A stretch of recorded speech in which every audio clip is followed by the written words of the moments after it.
ሁለት ሴት ተጫዋቾች እርስ በርስ ለመጋባት ቀለበት እስከማሰርና ህይወት ተመኖር በላይ ራስን ለመቀየርና ለመለወጥ ዋስትና የሚሆን ነገር የለም እና የኔ ልጅ አይዞህ በድፍረት አደባባይ ይዛው የወጣችው ሚስጥር አሁን አብዛኛው ሰው ይህንን ዜና በሚሰማበት ጊዜ ሴት ብሔራዊ ቡድን ተጫዋች ናቸው ብሎ ያሰባቸውን ጠቅላላ ሴት ጉዳዩ ዝም ከተባለ እንደ አደገኛ ካንሰር መላውን ትውልድ ሰላማችሁ ይብዛ የተከበራችሁ እና የተወደዳችሁ የዩቲዩብ ቻናል ቤተሰቦቼ ኢትዮጵያውያን ኤርትራውያን በአገር ውስጥም በውጭም ያላችሁ በቅድሚያ የከበረ ሰላምታዬን እያቀረብኩ ዛሬም እንደተለመደው ከአዳዲስ ቪዲዮዎች ጋር ተመልሰን ከች ብለናል። ወደ ቪዲዮቹ ከማለፋችን በፊት ጓደኞቼ እኔን አስፈስሙ ጓደኞቼ እስካሁን ድረስ አልፈሰምኩም፣ ግን አሁን እኔን አስፈስሙ ጓደኞቼ ላይክ አድርጉ፣ ሼር አድርጉ። ለማንኛውም ግን ሼር አድርጉ ጓደኞቼ ባካችሁ። ቪዲዮውን ላይክ በማድረግ እንዲሁም ለቻናሌ አዲስ የሆናችሁና ቻናሉን ሰብስክራይብ ያላረጋችሁ ቻናሉን ሰብስክራይብ በማድረግ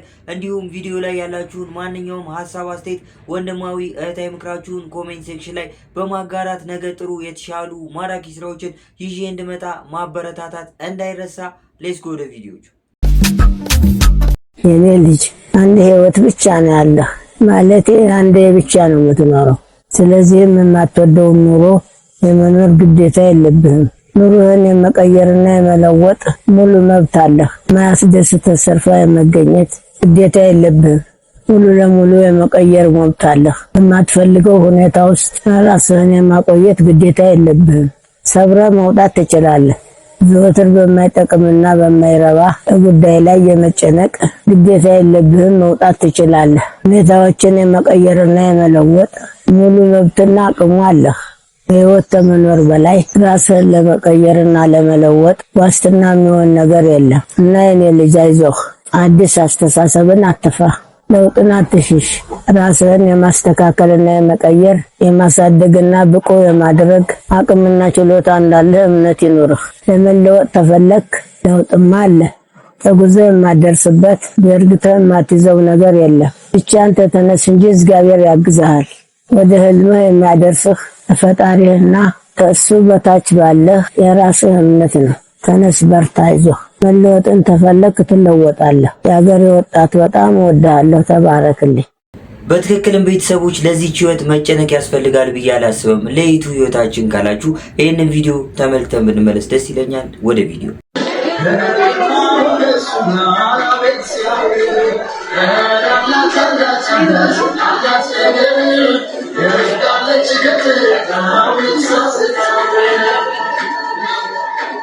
እንደተመለከትነው ይቻለም ላንዱ ደስታ ላንዱ ሀዘን ነች። ታዲያ ለዚች ምድር መጨናነቁ አስፈላጊ ነው ብዬ አላስብም።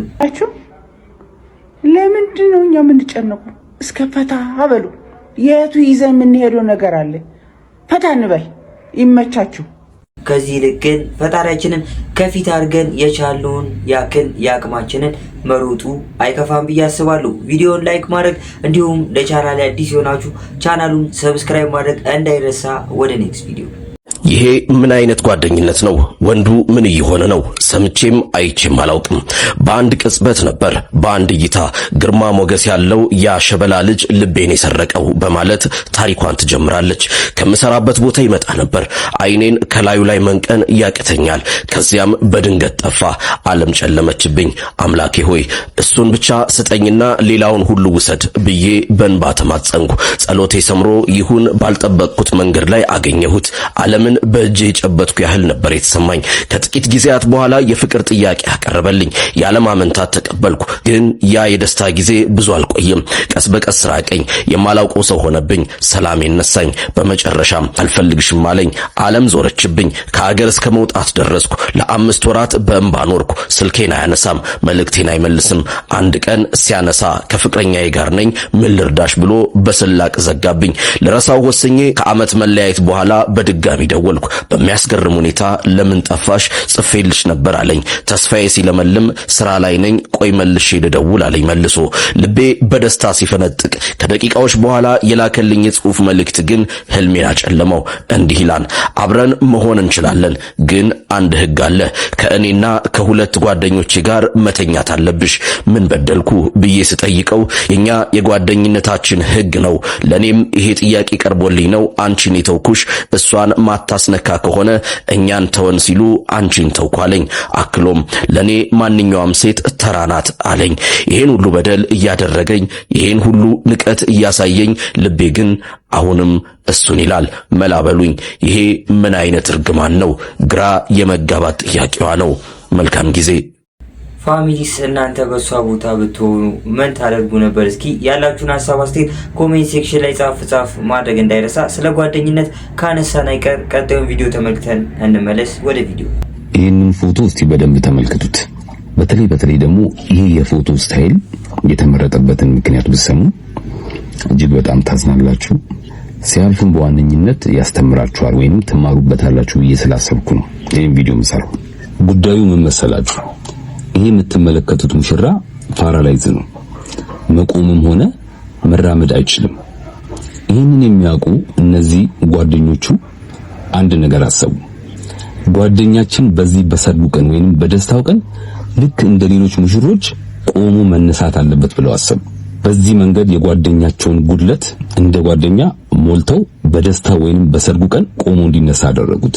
ምንም ይሄ ሙሽራ ፓራላይዝ ቢሆንም ምንም መራመድ መቆም ባይችልም እድሜ ለነዚህ ጓደኞቹ ይሁንና እንደ ሌሎች ሙሽሮች ቆሞ የሚያምር ፎቶ እንዳይነሳ ፓራላይዝነቱ አላገደውም። ምክንያቱም እንደ ጓደኛ ጉድለቱን የሚሞሉ ታማኝ ጓደኞች ስላሉት ማለት ነው። እና እስቲ ከዚህ ሙሽራ ጓደኞች ድርጊት አንፃር እስቲ ወደኛ እናምጣው። አንዳችን ለአንዳችን ምን አይነት ጓደኛ ነን?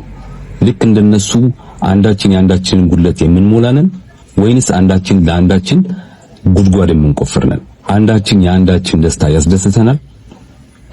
አንዳችን የአንዳችን ስኬት ያስደስተናል? በፍጹም 90% የምንሆን የዚህ ዘመን ጓደኛ ማቾች አስመሳዮች ነው። አስመሳዮች። ያንተ ጓደኛ ትንሽ ሲሳካለት ትንሽ ከፍ ማለት ሲጀምር አይኔ ይቀላል። እንዴት ተሳካለት ብለ ተደብቀ ትቃጠላለህ።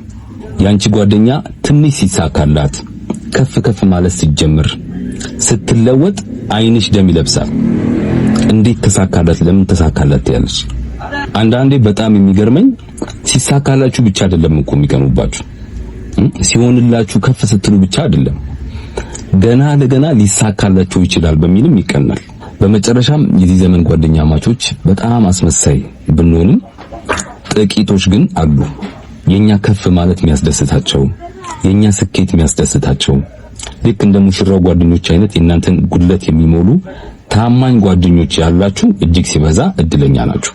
ስለዚህ ለነዚህ ታማኝ የሆኑ ጓደኞች ይገባችኋልና ኮሜንት ላይ ስማቸውን ሜንሽን ያደረጋችሁ እንወዳችኋለን በሏቸው፣ ስለሚገባቸው ማለት ነው። ይህንን ቪዲዮ አስተማሪ ነው ብላችሁ ካሰባችሁ ብቻ አድርሱልኝ። አመሰግናለሁ።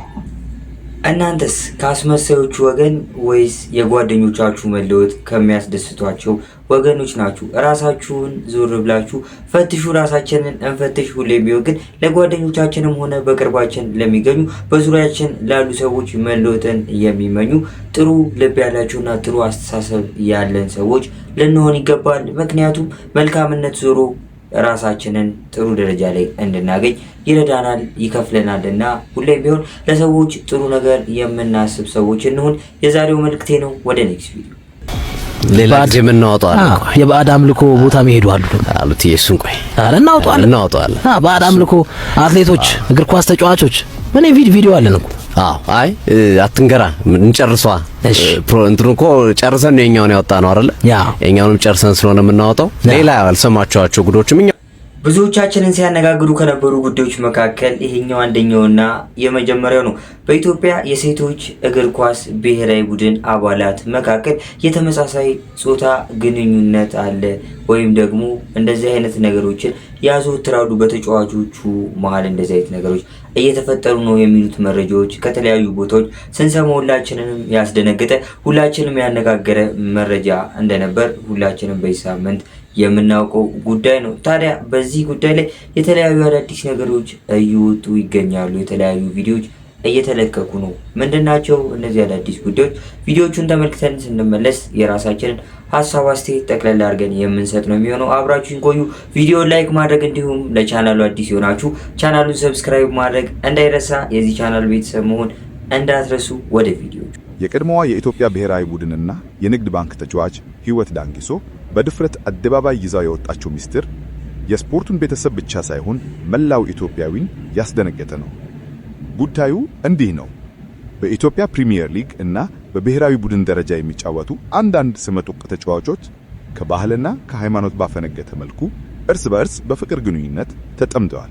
ሁለት ሴት ተጫዋቾች እርስ በርስ ለመጋባት ቀለበት እስከ ማሰርና ሰርግ እስከ መደገስ መድረሳቸው ተሰምቷል። ይህ በኢትዮጵያ ምድር ተሰምቶ የማይታወቅ አዲስ እና አስፈሪ ምዕራፍ ነው። የኢትዮጵያ ሰማይ ስር ምን እየተካሄደ ነው?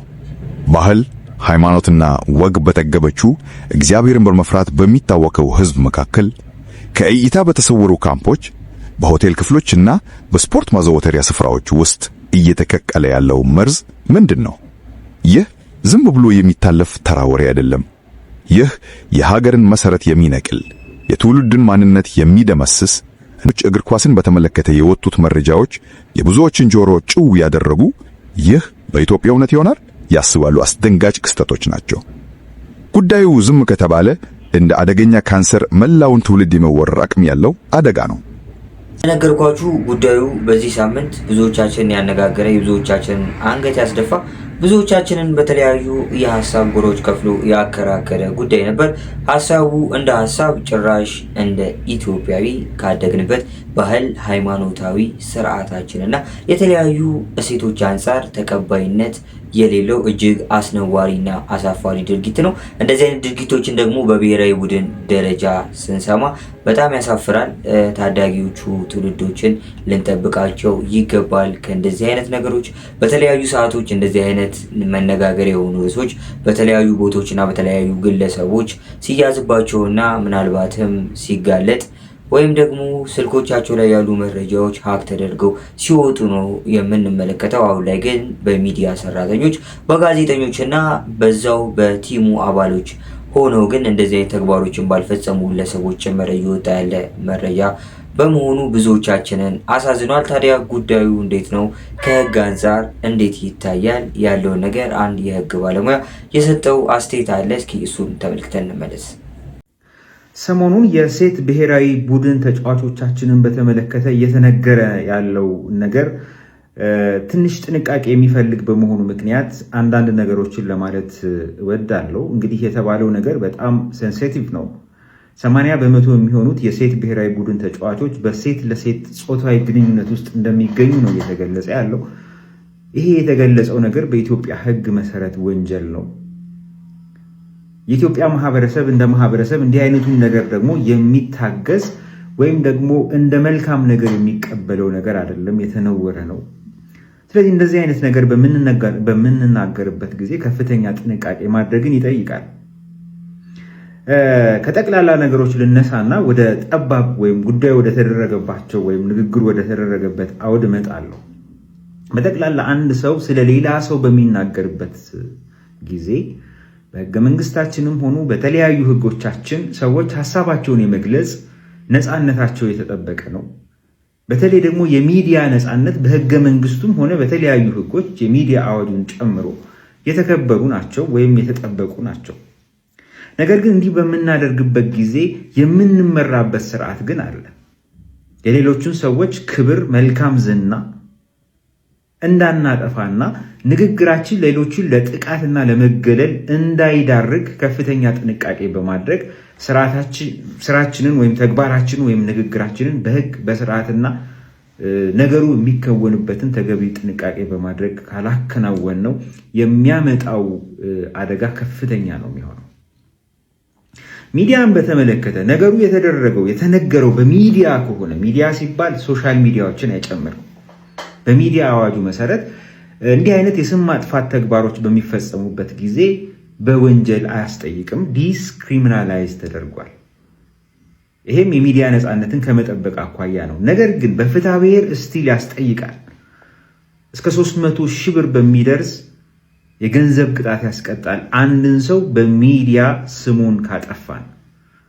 እንግዲህ የግድ ሰው መሆን የለበትም። ያ ሰው ማንነቱን በሆነ መንገድ ስፔሲፊክ ሆኖ ሴት ብሔራዊ ቡድን ተብሎ እስከተገለጸ ጊዜ ድረስ እነዛ ሴት ብሔራዊ ቡድን አባላት ደግሞ እነማን እንደሆኑ ማወቅ እስከተቻለ ጊዜ ድረስ ስም ማጥፋትን ያቋቁማል። ነገር ግን በፍትሐ ብሔር ኃላፊነት የሚያስጠይቅ ቢሆንም ነገሩ እውነት ነው። የተደረገው ስማቸውን ለማጥፋት ዓላማ አይደለም፣ ለህዝብ ጥቅም ሲባል ነው። ዜናው በሚሰራበት ጊዜ ተገቢው ማስረጃ በጥንቃቄ ተሰብስቧል በሚል ከእንደዚህ አይነቱ ኃላፊነት ነፃ መውጣት ይቻላል። በሌላ በኩል ስለ ሄት ስፒች ወይም ደግሞ የጥላቻ ንግግርንና የሐሰተኛ መረጃን ወንጀል ለማድረግ በወጣው አዋጃችን መሰረት ደግሞ የጥላቻ ንግግር ተከልክሏል። የጥላቻ ንግግርን በተመለከተ በተመሳሳይ አንድ ሰው የሚናገረው የሚያወራው ነገር ሌሎችን ሰዎች በብሔራቸው ወይም በጾታቸው እያለ የተለያዩ ነገሮችን እየዘረዘረ ለጥቃት እንዲዳረጉ የሚያነሳሳ እንዲገለሉ የሚያደርጋቸው ከሆነ በጥላቻ ንግግርነት እንደተፈረጀ የጥላቻ ንግግር አዋጁን አንቀጽ 4 በማየት መረዳት ይቻላል። ነገር ግን እነዚህን ነገሮች ማድረግ ወንጀል የማይሆንባቸው ልዩ ሁኔታዎች አሁንም በዛው አዋጅ ላይ ተቀምጠው እናገኛለን። ለምሳሌ ነገሩ የተደረገው ለስነ ጥበባዊ ወይም ስነ ኪነት ዓላማ ከሆነ፣ የሃይማኖት ንግግር አካል ከሆነ፣ የኒውስ ሪፖርት ወይም የዜና ዘገባ ወይም ዜና ትንተና አካል ከሆነ በጥላቻ ንግግርነት እንደማያስጠይቅ ያስቀምጣል። ግን እነዚህ በስተቀሮች ወይም ልዩ ሁኔታዎች አሉ ማለት አንድ ነገር በቃ የሃይማኖት ስብከት አካል ነው፣ አንድ ነገር የዜና ዘገባ አካል ነው በሚል እንዲሁ በደፈናው ልናልፈው የምንችለው ነገር አይደለም። ንግግራችን ከፍተኛ ጥንቃቄ ይፈልጋል። ምክንያቱም እያወራን ያለ ነው በኢትዮጵያ ሕግ መሰረት ወንጀል ስለሆነ ማህበረሰቡ ስለሚያነውረው አንዳች ድርጊት ነው እያወራን ያለ ነው። ይሄ ነገር እነከሌ አለባቸው ብለን የሆኑ ግሩፖችን እየፈረጅን ያለ ነው። በዚህ ጉዳይ ላይ ምን ያህል ነው መረጃ ያለን? ዜናውን በምናወጣበት ጊዜ የዜና አዘጋገባችን ምን አይነት መልክ ነው ያለው? ሌሎቹን የማይመለከታቸውን ሰዎች ምን ያህል የጠበቀ ነው? በእርግጥ 80% መሆናቸው በምንድን ነው የተረጋገጠው? አስቡ። አሁን አብዛኛው ሰው ይህንን ዜና በሚሰማበት ጊዜ ሴት ብሔራዊ ቡድን ተጫዋች ናቸው ብሎ ያሰባቸውን ጠቅላላ ሴት ተጫዋቾችን ባየ ቁጥር ወደ አይምሮ ስለሚመጣው ነገር ነው ማሰብ ያለብን። ልክ ነው፣ ይሄ ነገር በኢትዮጵያ ሕግ መሰረት ወንጀል ነው። ልክ ነው፣ ይሄ ነገር በማህበረሰባችን ዘንድ የተወገዘ ነው። ነገር ግን ንግግሩን በምናደርግበት ጊዜ የምንናገርበት መንገድ ግን ከፍተኛ ጥንቃቄ ይፈልጋል። ቅድም የሚዲያ አዋጁን ገልጫለሁ። የሄት ስፒች ፕሮክላሜሽኑን ጠቅሻለሁ። መከላከያ የሚሆኑ ነገሮች ሊኖራቸው ይችላል። እነዚህን ነገሮች ያደረጉ የተናገሩ ሰዎች አሁን ስለሱ አይደለም እያወራ ያለሁት። መከላከያ አላቸው የላቸው፣ መከላከያው በቂ ነው አይደለም ጉዳዩ። ነገር ግን ለህዝብ ጥቅም ብለን ስናደርገው፣ ነገሮች እንዲለወጡ ብለን ስናደርገው የምናደርግበት መንገድ ግን የበለጠ አደገኛ እንዳይሆን ሴቶቹን ለተወሰነ ጊዜ ለማየት ሞክሬያለሁ። እድል አጋጥሞኝ ነበር። ሴት ተጫዋቾች መጥተው የሚጫወቱበት አካባቢ ሰዎች ሲባባሉ የሚባሉትን ነገር እየሰማው ነበር። ይህንን ነገር ሴቶቹ ሲሰሙ ምን ያህል ሞራላቸው ሊጎዳ እንደሚችል፣ ምን ያህል ከማደግ ይልቅ የበለጠ አደገኛ እንትን ውስጥ እንዲገቡ እንደሚያደርጋቸው ተረድቻለሁ። ይሄ ነገር በእርግጥም ካለ ተገቢ ማስረጃ ካለ ይህንን ማስረጃ ለሚመለከተው አካል ሰጥቶ ተገቢው ሕጋዊ እርምጃ እንዲወሰድ በማድረግ ወይም ደግሞ በትክክል ጥፋቱን የፈጸሙ ሰዎች ብቻ ተለይተው በጉዳዩ ኃላፊነት እንዲወስዱ ማድረግ እየተቻለ በደፈናው በደምሳሳው 80% የሚሆኑት የብሔራዊ ቡድን የሴት ብሔራዊ ቡድን አባላት እንዲህ አይነት ነገር አለባቸው የሚለው ንግግር ተገቢ አገላለጽ መስሎ አይሰማኝም። ስለዚህ የዜና ሪፖርት ሊሆን ይችላል የምንሰራው፣ ሃይማኖታዊ ስብከት ሊሆን ይችላል የምናደርገው፣ ኪነ ጥበባዊ ነገር ሊሆን ይችላል የምናደርገው። ግን ስናደርገው ያደረግንበት መንገድ ምንድን ነው? ምንድን ነው የሚያነሳሳው? ምንድን ነው የሚገልጸው የሚለው ነገር መሰረታዊ ነገር ይመስለኛል። ሰላም። የተፈጠረው የተመለከትነው ሲያነጋግረን የነበረው ጉዳይ እንዳለ ሆኖ አሳፋሪነቱም እንደገና ያልተለመደ ከባህላችን ወጣ ያለ አስቀያሚ ነገር መሆኑ እንደ አንድ ጉዳይ ይዘኑ ሳለ በዚህ በወንድማችን ሀሳብ ትስማማላችሁ አትስማሙም? ምን አይነት ሀሳብ አላችሁ? ያላችሁን ሀሳብ አስተያየት ኮሜንት ሴክሽን ላይ እያሳወቃችሁኝ ብንወያይበት ብናወራበት ደስ ይለኛል። የአዶናይና የጃኒ ጓደኝነት ግን ደስ አይልም? እንደው የአዶናይና የጃኒ ጓደኝነት በጣም ነው ወደድኩት። ቤተሰብ ግን እኔ ግን ምክር ልምከራችሁ፣ ጃና አዶናይ ጓደኝነታችሁን እራሱ ለዚህ ህዝብ አታሳዩ። ላይቭ ላይ አትጠራረጉ። እንደዚህ ፊክስ ጸጉር ፊክስ ልብስ ፊክስ አታድርጉ። ይሄ ራሱ መከራ ነው። የስ ጸጉር ፊክስ ክሬም መጥረግ እንደዚህ አትደራረጉ። ተው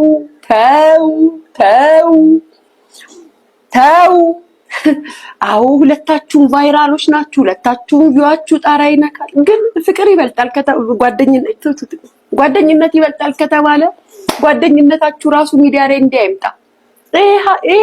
ይሄ ሶሻል ሚዲያ ህዝብ አይን ጋይስ ያላደረቀው እኔም ብቻ ነው ያላደረቀው። ድርቅ አድርጎ ያልበተነው እኔም ብቻ ነው። ባይዘው ያደርቃል፣ አይናቸው አፋቸው ያደርቃል። ስለዚህ ፍቅራችሁ ጓደኝነታችሁን እንደው አንዳንዴ ኦንላይን ላይ ላይቭ ስትገቡ ብዙ አታሳዩ፣ ይቅርባችሁ።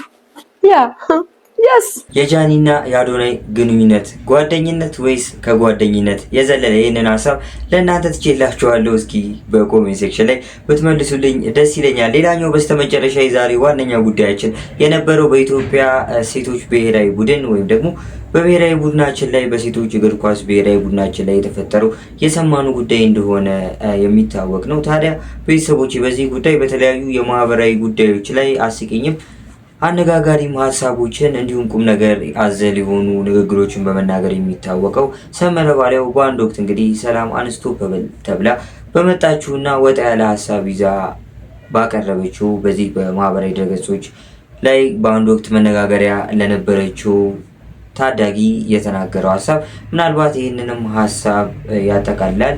ያነሳቸው ሀሳቦች ከዚህ ጋር ይገናኛሉ ብዬ ስላሰብኩኝ የሁላችንም ሀሳብ ይገልጻል ብዬ ስላሰብኩ እስኪ እሱን ንግግር ተመልክተን ብንመጣ ደስ ይለኛል። ወደ ቪዲዮ። ናይጄሪያዊ ኬንያዊ ሲባል እኮ ኢትዮጵያውያን እኮ እንደዚህ ናቸው፣ ፐብሊክሊ እንደዚህ ናቸው። ኢትዮጵያ ብዙ ሰው ሼም ነው አወራ ማለት ስለማይወራ ነው።